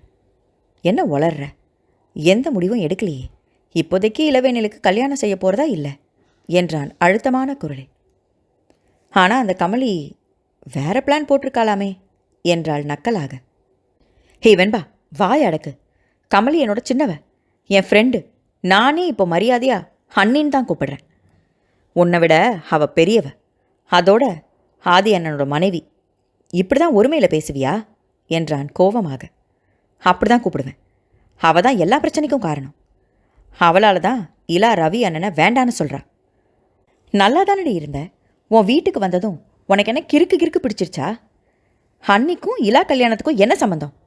இலா முதல்ல இருந்தே ரவியை வேணான்னு தானே சொல்லிக்கிட்டு இருந்தா. நான் தான் நம்ம கல்யாணம் முடியட்டும், அதுக்கப்புறம் பேசிக்கலான்னு இருந்தேன் என்றான் கோபமாக. இலா முதலாக ரவியை வேணான்னு சொன்னது கமலியோட கல்யாண வரவேற்பில் தானே. அவ தான் அந்த அஜயை தூண்டி விட்டு அவனை இலா பின்னாடி சுத்த விட்டுருக்கா. வெண்பா, என்னோட பொறுமையை நீ ரொம்ப சோதிக்காத. அஜயை உன் அண்ணன் தப்பாக புரிஞ்சுக்கிட்டான். அவனுக்கு இலா மேலே எந்த அபிப்பிராயமும் இல்லை என்றான் அழுத்தமான குரலில். இப்போ அஜய்க்கு இலா மேலே எந்த அபிப்பிராயமும் இல்லைன்னா அவளை எதுக்கு பார்க்குக்கு தனியாக கூட்டிக்கிட்டு போய் பேசுகிறான் அவன்? அவங்க 2 பேரும் கமலிக்கிட்ட ஃபோன் பண்ணி பேசியிருக்காங்க. அந்த கமலியும் உங்கள் 2 பேரோட கல்யாணத்துக்கு நான் பொறுப்புங்கிற மாதிரி வாக்கெல்லாம் கொடுத்துருக்கா. இதுக்கு என்ன சொல்கிறீங்க என்றாள் கோபமாக. உனக்கு எப்படி இதெல்லாம் தெரியும் என்றான் புருவத்தை சுருக்கி. என் அண்ணி ரவி அவங்க பேசினதை நேர்லேயே பார்த்துருக்கான் என்றாள். உன் அண்ணன் பேச்சை கேட்டுக்கிட்டு என்கிட்ட நீ பேசாத வெண்பா. கண்ணால் பார்த்ததை தீர விசாரிக்கலனாலும் பரவாயில்ல. அவனா ஒன்று யோசிச்சுக்கிட்டு அதுதான் கரெக்டுன்னு பேசுவான் என்றான் மித்ரன் அசட்டையாக. சரி, அவன் சொல்கிறது தான் போய். உங்கள் கமலி அண்ணி உண்மையாக தானே பேசுவாங்க. இப்போவே அவங்களுக்கு ஃபோன் பண்ணி அஜய் இலாவை விரும்புகிறானான்னு கேளுங்க என்றாள். மனைவியின் பேச்சில் நம்பிக்கை இல்லை என்றாலும் அவளுக்கு தன் நண்பர்களை பற்றி புரிய வைக்க வேண்டும் என்று நினைத்தவனாக ஃபோனை எடுத்து கமலிக்கு அழைத்தான். சொல்லு மித்ரா, 2 பேரும் கிளம்பிட்டீங்களா என்றாள் கமலி ஆர்வமாக. அண்ணி, எனக்கு ஒரு விஷயம் தெரியணும். நம்ம அஜய் இளவேனில விரும்புகிறானா என்று கேட்டான் உணர்ச்சியை துடைத்த குரலில். ஆமாம் மித்ரா, 2 பேருமே விரும்புகிறாங்க. நானே உன்கிட்ட. அவள் சொல்லி முடிப்பதற்குள் ஃபோனை வைத்திருந்தான் மித்ரன். இப்போ என்ன சொல்கிறீங்க என்றாள் வெண்பா கணவனை நக்கலாக பார்த்து. மனைவியின் முன்னால் அடிபட்ட உணர்வில் மித்ரன் பதில் எதுவும் சொல்லாமல் அங்கிருந்து கிளம்பிச் சென்றான். காரில் செல்லும் பொழுது ஃபோனை எடுத்து ஆஃபீஸின் சிசிடிவி பதிவுகளை பார்த்தான். அதில் இளவேனில்தான் அடிக்கடி அஜயை நெருங்கிச் சென்று அமர்ந்தாள். அஜயின் பார்வையில் நெருக்கம் தெரிந்தது. அவன் உண்மையில் இலாவை காதலித்திருந்தால் அதையேன் தன்னிடம் மறைத்தான்? மித்ரனுக்கு எப்படி எதிர்வினையாற்றுவது என்றே தெரியவில்லை. அவன் குழப்பத்தில் இருக்கும் பொழுது அஜய் ஃபோன் செய்தான். வேண்டா வெறுப்பாக ஃபோனை ஆன் செய்து, என்ன என்றான் மித்ரன் சற்று கோபமாக. அதையெல்லாம் உணரும் நிலையில் அஜய் இல்லை. மித்ரா, உன்கிட்ட முதல்ல ஒரு விஷயம் சொல்லணும்டா. அதை நீயே தெரிஞ்சுக்கிறதுக்கு முன்னாடி நான் சொன்னாதான் சரியாக இருக்கும். நேரில் வரியாடா என்றான். பரவாயில்ல, எதுவாக இருந்தாலும் ஃபோன்லேயே சொல்லு என்றான் மித்ரன் விட்டேற்றியாக. அதுவும் சரிதான், உன்னை நேரில் பார்த்து பேச எனக்கும் சங்கடமாக தான் இருக்கு என்றவன் இளவேனில் முதலாக அவனிடம் பழகிய விதத்தையும் அவள் தன் காதலை சொன்ன அன்று அதை ஏற்க மறுத்து அவன் திரும்பி சென்றது, ரவி பிரச்சனை செய்த அன்று வீட்டில் நடந்தது, இன்று பார்க்கில் அவளுடன் பேசியது என அனைத்தையும் ஒன்றுவிடாமல் கூறினான் அஜய். எனக்கு விமலாவோட காதல் தோல்வியில் முடிஞ்ச நேரம் என் அம்மாவும் இறந்துட்டாங்க.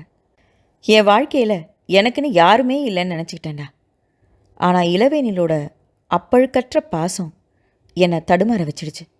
பாசத்துக்காக ஏங்கி இருக்கிறேன் போல. அதனால தான் கொஞ்சம் அன்பு காட்டினதுமே உருகிட்டேன். கமலி இதை பற்றி உன்கிட்ட பேசுகிறேன்னு சொன்னான். ஆனால் அவள் உன்கிட்ட சொல்கிறத விட நான் உன்கிட்ட சொன்னாதான் எனக்கு நிம்மதியாக இருக்கும்.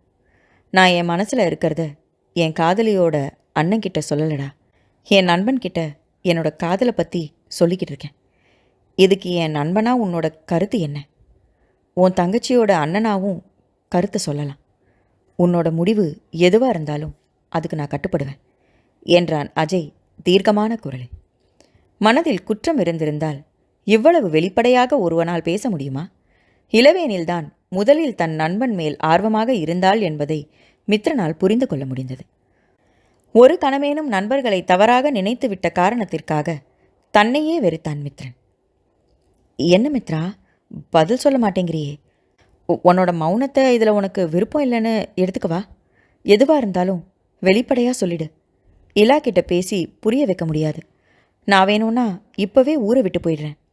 என் நம்பரையும் மாற்றிடுறேன் என்றான் அஜய் பதட்டமாக. அப்புறம் என் தங்கச்சி உன்னையே நினச்சிக்கிட்டு கிறுக்கு பிடிச்சி அலையணுமா என்றான் அழுத்தமாக. மித்ரா, நட்பு காதலில் முடியறத விட என் வீட்டு மாப்பிள்ளைங்கிற உறவில் தொடர்றது இருக்கே, அது வேற லெவல் ஃபீல்டா. என்னோட நெருங்கின நண்பர்கள்னு பார்த்தா கமலியும் நீயும் தான். 2 பேரும் வாழ்க்கை முழுக்க என் கூட உறவு முறையோடு பயணிக்கிறதுல எனக்கு எப்படிடா விருப்பம் இல்லாமல் போகும்? முதல்ல கிளம்பி நம்ம வழக்கமாக சாப்பிட்ற ரெஸ்டாரண்ட்டுக்கு வந்துடுறா என்றான் மித்ரன் உற்சாகமாக. மித்ரா, உன் மனைவி வெண்பாவை நினச்சிதாண்டா எனக்கு கவலையாக இருக்குது என்றான் அஜய். அதெல்லாம் பார்த்துக்கலாண்டா, உன் லவ் சக்ஸஸ் ஆனதுக்கு முதல்ல ட்ரீட்டை கொடு என்றான் மித்ரன்.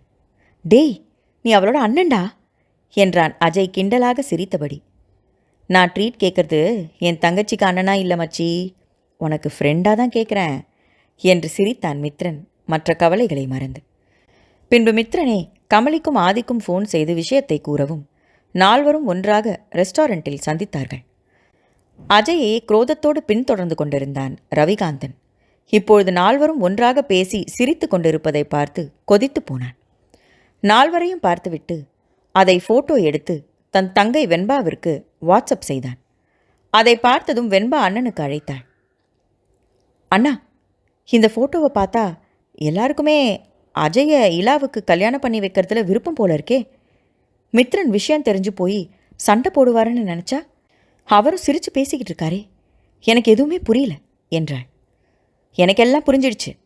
அந்த கமலி உன் புருஷனையும் அவளோட வலையில் சிக்க வச்சிட்டா. இனி அவங்கள நம்பி பிரயோஜனமே இல்லை என்றான் அடக்கப்பட்ட கோவத்துடன். அவன் குரலில் தெரிந்த பேதத்தில் என்ன பண்ண போறானா என்றாள் வெண்பா பதட்டமாக. அவங்க யார் எனக்கு கல்யாணம் பண்ணி வைக்க? மாப்பிள்ளை நான் இருக்கேன், பொண்ணு வீட்டில் இருக்கா. இது போதாதா கல்யாணம் நடக்க என்று வெறியுடன் சிரித்தான். நீ என்ன சொல்கிற, எனக்கு புரியல. நேராக போனால் சரி வராது, ரிவர்ஸில் போகலான்னு முடிவெடுத்துட்டேன். இன்னைக்கு நைட்டே சாந்தி முகூர்த்தம், நாளை காலையில் கல்யாணம் என்று சொல்லிவிட்டு ஃபோனை வைத்தான். ரவிகாந்தனின் பேச்சில் வெண்பாவிற்கு ஏதோ தவறு நடக்கப் போவதாக தோன்றியது. அவன் என்ன செய்ய போகிறான் என்று தெளிவாக தெரியவில்லை என்றாலும் ஏதோ ஒரு தவறு நடக்கப் போகிறது என்று பயந்தவளாக மீண்டும் மீண்டும் தன் அண்ணன் ரவிகாந்தனை ஃபோனில் அழைத்தாள். அவன் இப்பொழுது ஃபோனை சுவிட்ச் ஆஃப் செய்திருந்தான். வேறு வழி இல்லாமல் தன் கணவனுக்கு ஃபோன் செய்தாள். மித்ரன் ஃபோனை எடுத்து பார்த்தான். அவள் கமலியை பற்றியும் அஜயை பற்றியும் பேசியது நினைவில் வர கோவத்தோடு ஃபோனை கட் செய்தான். வெண்பா தொடர்ந்து அழைத்து கொண்டே இருந்தாள். மித்ரன் ஃபோனை கடுப்புடன் கட் செய்வதை பார்த்த ஆதி புருவத்தை சுருக்கினான். என்ன ஆச்சுடா, யார் ஃபோனில், எதுக்கு கட் பண்ணிக்கிட்டே இருக்க என்றான் ஆதி. எல்லாம் இந்த வெண்பா தான், அந்த ரவியோட தங்கச்சின்னு இன்னைக்கு நிரூபிச்சிட்டா என்று கடுப்புடன் சொன்னான் மித்ரன். டேய், எதுவாக இருந்தாலும் அப்புறம் பேசிக்கலாம், முதல்ல அவள் எதுக்கு ஃபோன் பண்ணுறான்னு கேளு என்று அதட்டினான் ஆதித்யா. என்று விட்டு அஜயிடம் வேறு கதை பேசினான் மித்ரன். வெண்பா பொறுமை இழந்து இப்பொழுது ஆதிக்கு ஃபோன் செய்தாள். ஆதி ஃபோனை ஆன் செய்து சொல்லு வெண்பா என்றதும் மடை திறந்த வெள்ளம் போல தன் அண்ணனின் அலைபேசி உரையாடலை அவசரமாக கூறி முடித்தவள், மாமா, என் அண்ணனால் இலாவுக்கு ஏதாச்சும் பிரச்சனை வருமோன்னு தோணுது. அதான் உடனடியாக சொல்லணும்னு ஃபோன் பண்ணேன். ஹிலாவுக்கும் ஃபோன் பண்ணேன், சுவிட்ச் ஆஃப்னு வருது என்றாள் வெண்பா. அதை கேட்டதும் ஆதி தன் அருகே இருந்த மேஜையை அவசரமாக தள்ளிக்கொண்டு எழுந்ததில் அதில் வைக்கப்பட்டிருந்த கண்ணாடி பொருட்கள் அத்தனையும் உடைந்து வீணானது. தங்களுக்குள் சிரித்து பேசிக் கொண்டிருந்த நண்பர்கள் மூவரும் ஆதியின் செயலில் திடுக்கிட்டு போயினர். என்னாச்சாதினா என்றான் மித்ரன். மித்ரா, உடனே வீட்டுக்கு கிளம்பணும். இளவேனில் வீட்டில் பாதுகாப்பாக இருக்காளான்னு பார்க்கணும் என்றான் ஆதி. அதுக்கே வீட்டுக்கு போனோம், ஃபோன் பண்ணால் தெரிஞ்சிட போகுது என்றபடி மித்ரன் இளவேனில், தென்றல் மற்றும் வீட்டு நம்பர் என அனைத்து எண்களுக்கும் அழைத்து பார்த்தான். சொல்லி வைத்தாற் போல எந்த எண்ணும் வேலை செய்யவில்லை. யோசனையோடு அவன் திரும்பி அண்ணனை பார்க்கும் வரையில் ஆதி அங்கே இருக்கவில்லை. தன் காரை கிளப்பி இருந்தான். இப்பொழுதுதான் மித்ரன் தன் ஃபோனை பார்த்தான். இளவேனில ரவிக்கிட்டிருந்து காப்பாத்து மித்து என்று குறுஞ்செய்தி அனுப்பியிருந்தாள் வெண்பா. அதை பார்த்த அஜயும் கமலியும் அதிர்ந்து போனார்கள். உடனடியாக ஆதியின் பின்னாலேயே மூவரும் மற்றொரு காரில் வீட்டை நோக்கி வேகமாக சென்றனர். வாசலில் காவலாளி மயங்கி இருந்தான். வீட்டிற்குள் பதறிக்கொண்டு ஓடினார்கள். தென்றல் இரத்த வெள்ளத்தில் மயங்கி கிடந்தார். மித்ரனும் கமலியும் உடனடியாக தென்றலையும் காவலாளியையும் தூக்கிக் கொண்டு மருத்துவமனைக்கு சென்றார்கள். ஆதியும் அஜயும் ஆளுக்கொரு திசையில் வீடு முழுவதும் இளவேனிலை தேடியும் அவளை காணவில்லை. மணித்துளி 42. இளவேனிலை காணவில்லை என்றதும் அஜய் மிகவும் கலங்கிவிட்டான். ஆதி, நான் ராசி இல்லாதவன் போல இருக்கு. முதல் காதல் தான் தோல்வியில் முடிஞ்சிருச்சு. எல்லாம் என் விதின்னு இருந்தேன். ஆனால் இலா என் வாழ்க்கையில் ஒளியேற்ற வந்த தேவதையாக தெரிஞ்சா. ஆரம்பத்தில் அவகிட்ட விலகி போக நினச்சேன். ஆனால் அது என்னால் முடியல. முதல் முறையாக என் காதல் அவகிட்ட சொன்ன அன்னைக்கே அவளை காணலை. எல்லாத்துக்கும் காரணம் என்னோட துரதிருஷ்டம்தான் என்று புலம்பினான். அஜய், வளராத. அந்த ரவியோட வேலை தான் இதுன்னு எல்லாருக்கும் தெரியும். இதில் உன்னோட ராசி எங்கேருந்து வந்துச்சு? இது உணர்வுகளோடு யோசிக்கிற தருணம் இல்லை, விவேகத்தோடு செயல்படுற நேரம். நான் கமிஷனருக்கு ஃபோன் பண்ணுறேன். ரவியோட நம்பரை வச்சு அவன் எங்கே இருக்கான்னு ட்ராக் பண்ண முடியுமான்னு பார்க்கலாம் என்றான் ஆதித்யா. அடுத்த 10 நிமிடத்தில் இருவரும் கமிஷனர் வர சொல்லி இருந்த போலீஸ் கண்ட்ரோல் ரூமிற்குள் நுழைந்தனர். ஆத்திரக்காரனுக்கு புத்தி மட்டு என்பது போல ரவி தன் சொந்த காரைத்தான் எடுத்து வந்திருந்தான். அந்த எண்ணை வைத்தும் சிசிடிவி பதிவுகளையும் வைத்தும் கார் சென்ற இடத்தை சுலபமாக கண்டுபிடித்திருந்தனர். ரவியும் பாஸ்கரும் ஊருக்கு வெளியே ஒரு தொழிற்சாலையை கட்டி கொண்டிருந்தார்கள். அந்த முடிவடையாத கட்டிடத்தில்தான் கடைசியாக கார் சென்றிருக்கிறது என்று தெரிந்ததும் துரிதமாக அந்த இடத்திற்கு போலீஸ்காரர்களுடன் அஜயும் ஆதியும் கிளம்பினார்கள்.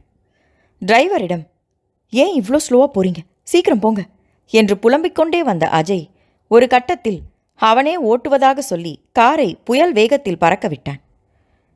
என்ன மிஸ்டர் ஆதித்யா, சென்னையில் இந்த வேகத்தில் போனா எப்படி?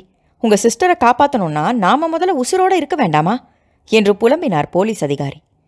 புன்முறுவலோடு அஜயை பார்த்த ஆதி, அஜய், டோன்ட் பேனிக், ஹிலாக்கு எதுவுமே ஆகாது என்றான். அந்த சமயம் வெண்பா ஆதிக்கு அழைத்தாள். சொல்லு என்றான் அடக்கப்பட்ட ஆத்திரத்துடன். மாமா, இலாவுக்கு என்னாச்சு? மித்ரனுக்கு ஃபோன் பண்ணால் எடுக்கவே மாட்டேங்கிறாரு. என்ன நடந்ததுன்னு தெரியாமல் நானும் அம்மாவும் தவிச்சு போயிருக்கோம். நீயாவது சொல்லு மாமா, இலா பத்திரமா இருக்காளா என்றாள் பதட்டத்துடன். என் அம்மாவை அடிச்சு போட்டுட்டு இலாவை கடத்திக்கிட்டு போயிருக்கான் உன் அண்ணன் ரவி. அவன் மட்டும் என் கையில் கிடச்சான்னா என்ன செய்வேன்னு எனக்கே தெரியாது என்றான் ஆதித்யா ஆத்திரத்தை அடக்கியபடி. என்ன மாமா சொல்கிறீங்க? அத்தையை வேற அடிச்சிருக்கானா? ரவி என்ன இப்படி செய்வான்னு நான் சத்தியமாக எதிர்பார்க்கலையே என்றாள் வெண்பா அதிர்ச்சியும் கலக்கமுமாக. உன் அண்ணன் நல்லவன் இல்லை வெண்பா.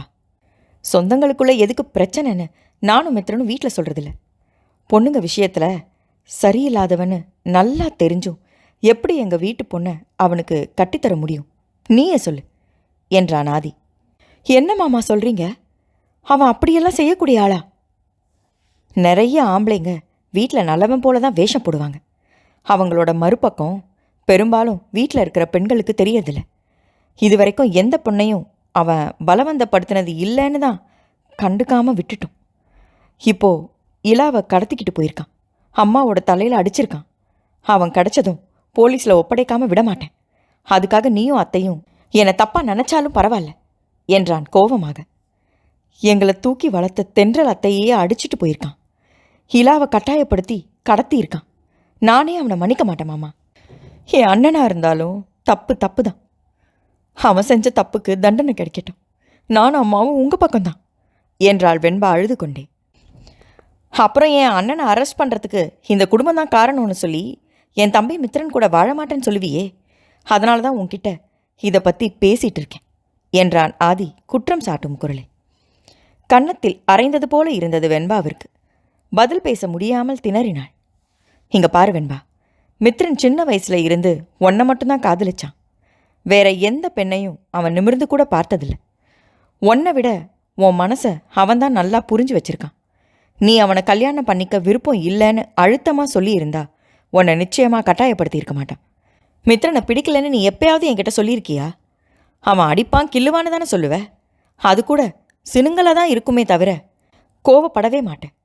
ஆனால் இலா அழுத்தம் திருத்தமா உன் அண்ணன் பிடிக்கலன்னு அவன் முகத்துக்கு நேராகவே சொல்லிட்டா. என்கிட்டையும் சொல்லிட்டா. அதுக்கு பிறகும் அவளை கட்டாயப்படுத்தினா எப்படி? இதில் நீ என் தம்பியோட உன் அண்ணனை ஒப்பீடு செஞ்சு பொட்டியை தூக்கிக்கிட்டு அம்மா வீட்டுக்கு போகிற. மித்ரனும் அந்த பொறுக்கி ரவியும் ஒன்னா வெண்பா என்ற ஆதியின் அழுத்தமான கேள்விக்கு பதில் சொல்ல முடியாமல் விக்கித்து போனாள் வெண்பா. ஆதித்யா அவள் பதிலுக்காக காத்திருக்காமல் கார் நின்றதும் கீழே இறங்கி அஜயுடன் சேர்ந்து ஓடினான்.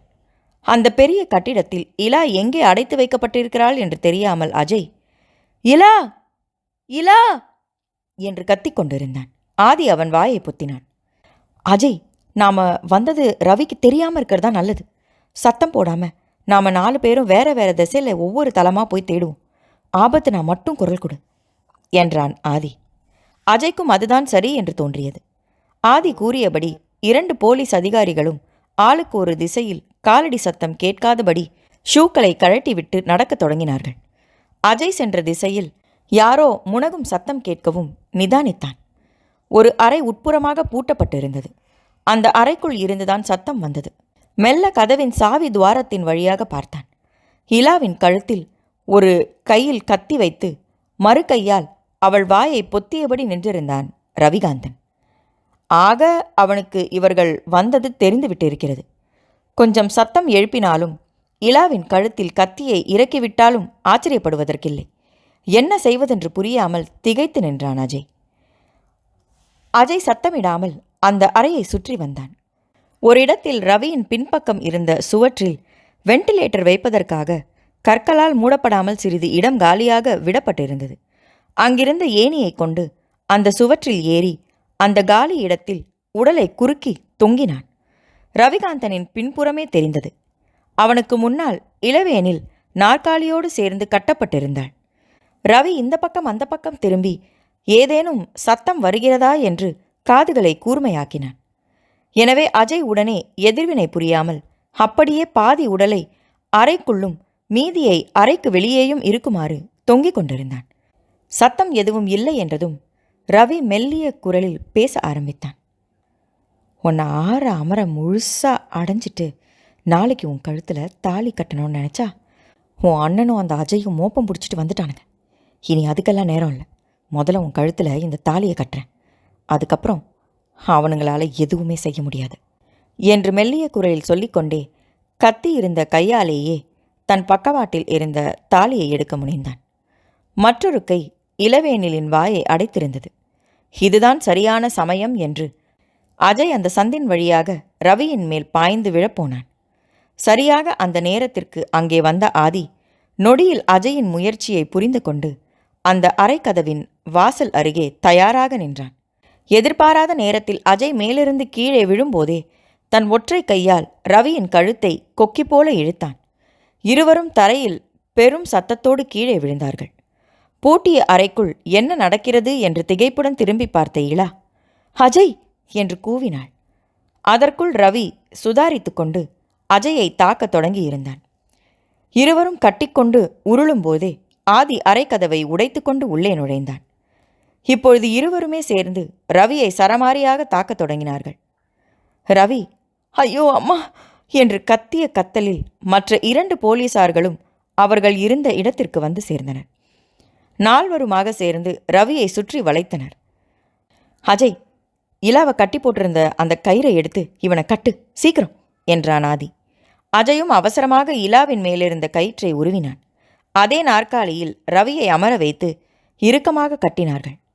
ஆதித்யா ரவியின் முகத்தில் ஓங்கி ஒரு குத்து விட்டான். அதில் மூக்கிலும் வாயிலும் ரத்தம் பீத்து கொண்டு வந்தது.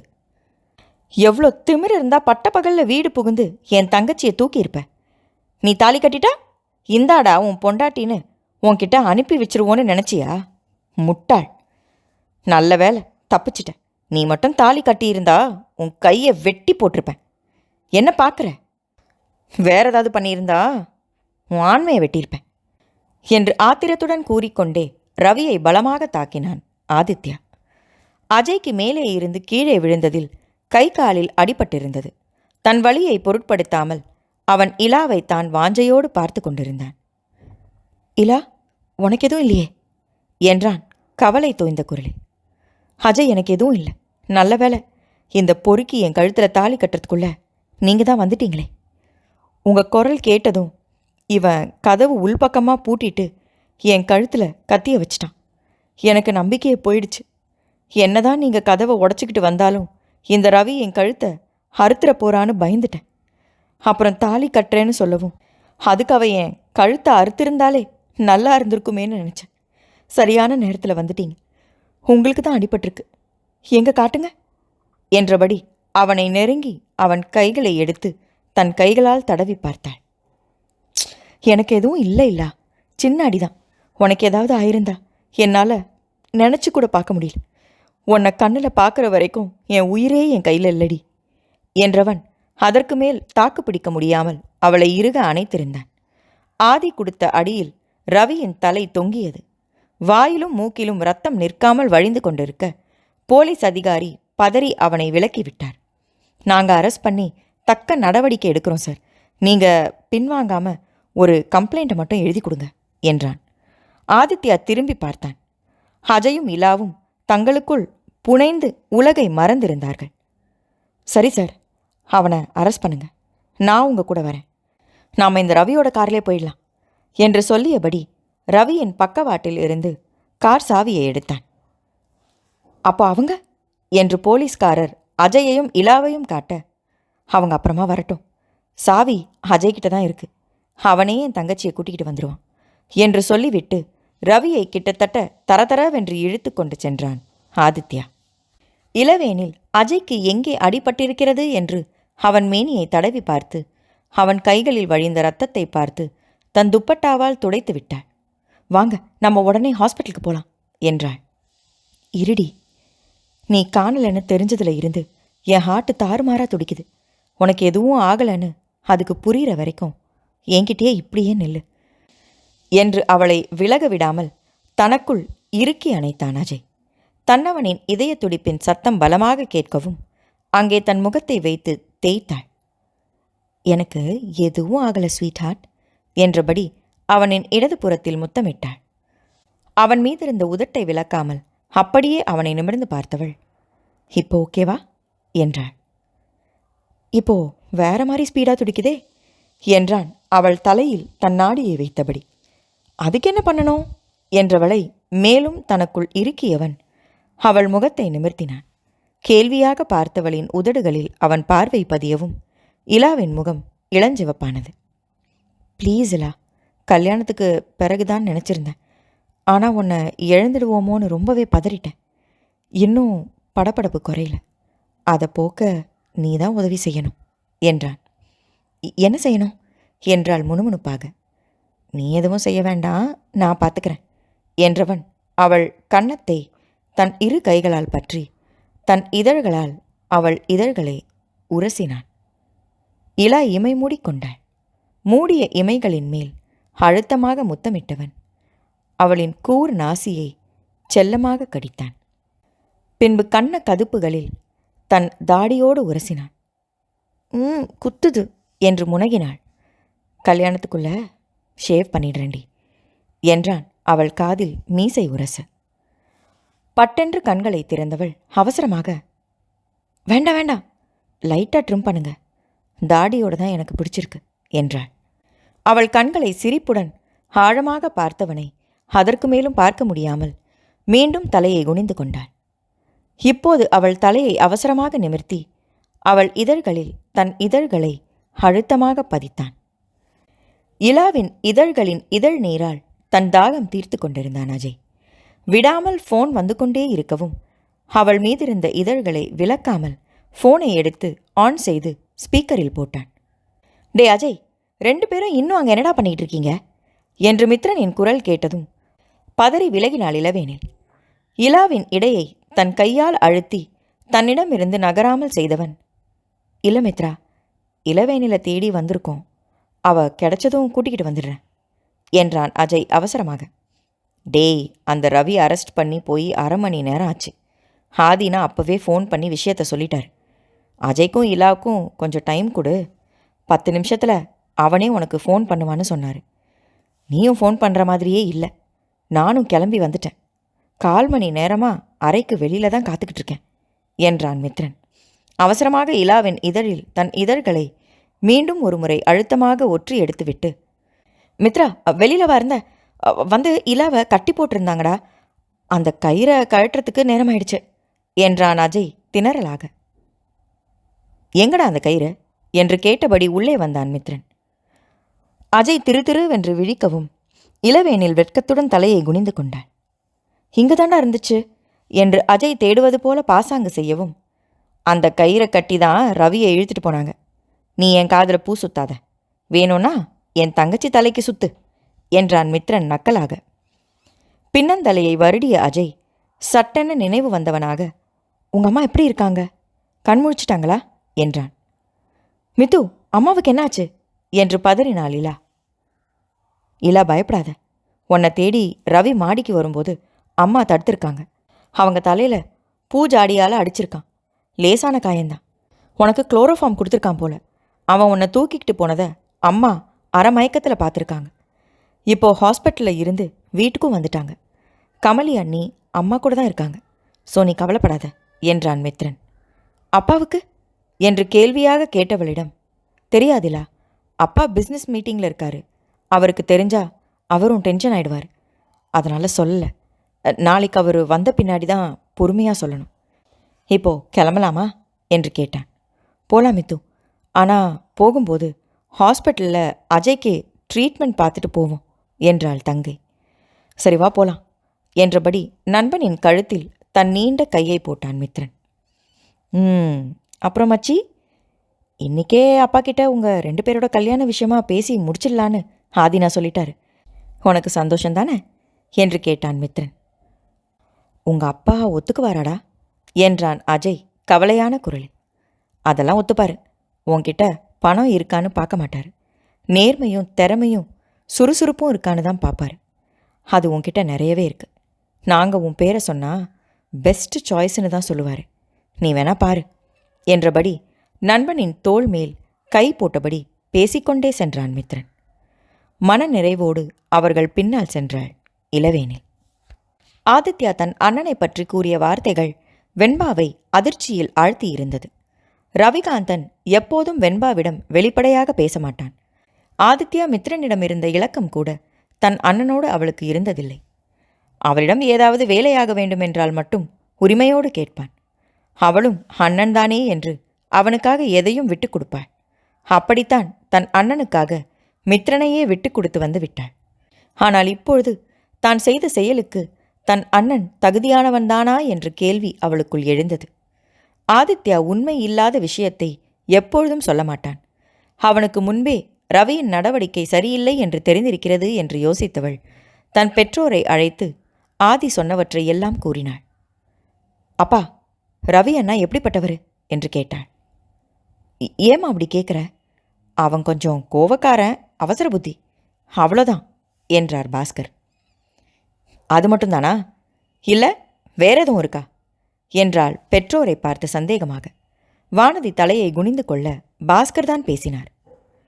வெண்பா, ஒரு சிலது எல்லாம் உன்கிட்ட பேச முடியாதுமா. எல்லா ஆம்பளையும் கல்யாணத்துக்கு முன்னாடி இப்படி தான் இருப்பாங்க. கல்யாணம் ஆனதும் திருந்திடுவாங்க. அதுவும் ஆதிக்கும் மித்ரனுக்கும் பயந்து உங்கள் அண்ணன் நல்ல வழிக்கு வந்துருவான்னு நானும் உங்கள் அம்மாவும் நினச்சோம். ஆனால் அவன் இப்படி இலாவை கடத்துவான்னு நாங்களுமே நினைக்கலமா என்றார் பாஸ்கர். என்னப்பா பேசுகிறீங்க? அப்போது ரவியை பற்றி ஆதிமாமா சொன்னது எல்லாம் உண்மைதான் இல்லையா? பெத்தவங்க உங்களால் மகனை அடக்கி வைக்க முடியல. கல்யாணம் ஆனால் மட்டும் எப்படி சரியாவான்னு நினைக்கிறீங்க? அம்மா, தென்றலத்தை உங்களை எவ்வளவுக்கு நம்பினாங்க. அவங்க பொண்ணு வாழ்க்கையை நீங்களும் சேர்த்து கெடுக்க நினச்சிங்கல்ல, ஏம்மா என்றாள் வெண்பா வலிமிகுந்த குரலில். வெண்பா, என் ஃப்ரெண்டோட பொண்ணு நம்ம வீட்டுக்கு மருமகளாக வரணும்னு ஆசைப்பட்டேன்டி. ரவி இந்த அளவுக்கு போவான்னு நினைக்கல. இப்போ எப்படி என் தோழி முகத்தில் முடிக்க போகிறேன்னு எனக்கு தெரியலடி என்று தலையில் அடித்துக்கொண்டு அழுதார் வானதி. மகள் பெற்றோரை முறைத்துவிட்டு தன் அண்ணனின் அறைக்குள் நுழைந்தாள். முதல் முறையாக அவன் பயன்படுத்தும் உடைமைகளை ஆராய்ந்தாள். எதை திறந்தாலும் பெண்களின் ஆபாச படங்களும் வேறு சில முகத்தை சுழிக்க வைக்கும் விஷயங்களும் இருக்க குமட்டி கொண்டு வந்தது அவளுக்கு. அவனுடன் பழகிய பல பெண்களின் போட்டோக்களை வைத்திருந்தான். இப்படிப்பட்டவன் தன்னுடைய உடன்பிறப்பு என்று நினைக்கவே அவளுக்கு அருவருப்பாக இருந்தது. ச்சே, போயும் போயும் இவனோட என் புருஷனை கம்பேர் பண்ணி பேசிட்டேனே. என் மித்துவோட கால் தூசிக்கு வருவானா இவன் என்று அருவருப்புடன் நினைத்தவள் அப்போதே தன் பெட்டியை தூக்கி கொண்டு வெளியே வந்தாள். வெண்பா, இந்த நேரத்தில் எங்கம்மா கிளம்பிட்ட என்றார் பாஸ்கர். என் புருஷன் வீட்டுக்கு போகிறேன். இனி ஒரு நிமிஷம் கூட நான் இங்கே இருக்க மாட்டேன். இப்போவே அவர்கிட்ட நான் மன்னிப்பு கேட்கணும் என்று வெளியேறினாள். மித்ரன், இளவேனில் அஜய் மூவரும் வீட்டை அடைந்ததும் தென்றலை தேடி அவர் அறைக்கு சென்றார்கள். சூரியதேவனும் வீடு வந்து சேர்ந்திருக்கவில்லை. கமலி மட்டும் தென்றலின் அருகே அமர்ந்து அவரிடம் பழரசம் அருந்துமாறு வற்புறுத்தி கொண்டிருந்தாள். மகளை கண்டதும் படுக்கையில் இருந்து எழுந்த தென்றல், "இலா, உனக்கு எதுவும் ஆகலையே?" என்று தாய்மைக்கான பரிதவிப்புடன் கேட்டார். "எனக்கு எதுவும் ஆகலமா, சரியான நேரத்துக்கு அஜயும் அண்ணாவும் வந்து காப்பாத்திட்டாங்க" என்றாள் அன்னையின் அருகே அமர்ந்தபடி. இப்பொழுது தென்றல் அஜயை வாஞ்சையுடன் பார்த்தார். "ரொம்ப நன்றி தம்பி. அன்னைக்கும் நீதான் இலாவை காப்பாத்தின, இன்னைக்கும் நீதான் காப்பாத்திருக்க. உனக்கு எப்படி நன்றி சொல்றதுன்னே தெரியலப்பா. என் மகளை பத்திரமா கொண்டு வந்து சேர்த்திருக்க.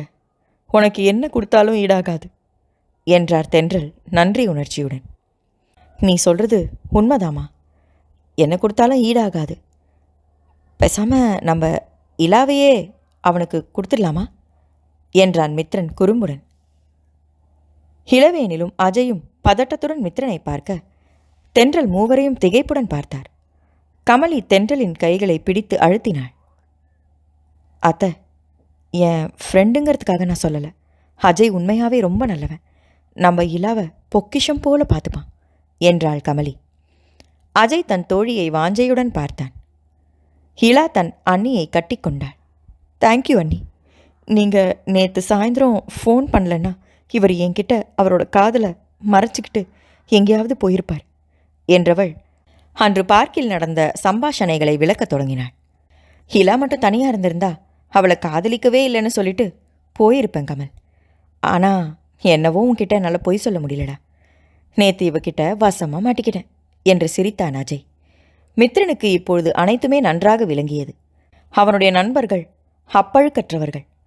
அவங்கள போய் தப்பாக நினைச்சாலே இந்த வெண்பா, அதுவும் கமலையை பற்றி எப்படியெல்லாம் பேசிட்டா என்று நினைக்கும் பொழுதே அவன் கழுத்து நரம்புகள் புடைத்து கொண்டது.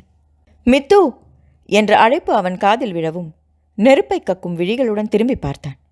அவன் நினைத்தது சரிதான். வெண்பா தன் கையில் பெட்டியோடு நின்றபடி கணவனை கெஞ்சும் பார்வை பார்த்தாள். "இங்கெதுக்கடி வந்த?" "ஓ, உன் அண்ணனோட பிளான் ஒர்க் அவுட் ஆகலன்னு ஒன்னு அனுப்பி வச்சானா அவன்? ஆனால் மறுபடியும் ஏமாற நாங்கள் தயாரால. போடி வெளியில" என்றான் ஆத்திரமாக. வெண்பா மித்ரனின் கடுமையான முகத்தையும் அதில் இருந்த அனல் கக்கும் பார்வையையும் பார்த்து பயந்தே போனாள். அவனின் சாத்வீகமான முகத்தையும் புன்னகையையும் பார்த்தே வளர்ந்தவளுக்கு இப்பொழுது கணவனின் முகத்தில் தெரிந்த மாறுதலை பார்த்து அடிவயிர் சில்லிட்டு போனது. ஆடியோ நாவல்ஸ் சேனல்ல வர ஒளிச்சித்திரத்தை நீங்க கேட்கணுமா? உடனே சப்ஸ்கிரைப் பண்ணுங்க. உடனுக்குடன் அப்டேட்ஸ் கிடைக்க பெல் ஐகானையும் தட்டி விடுங்க.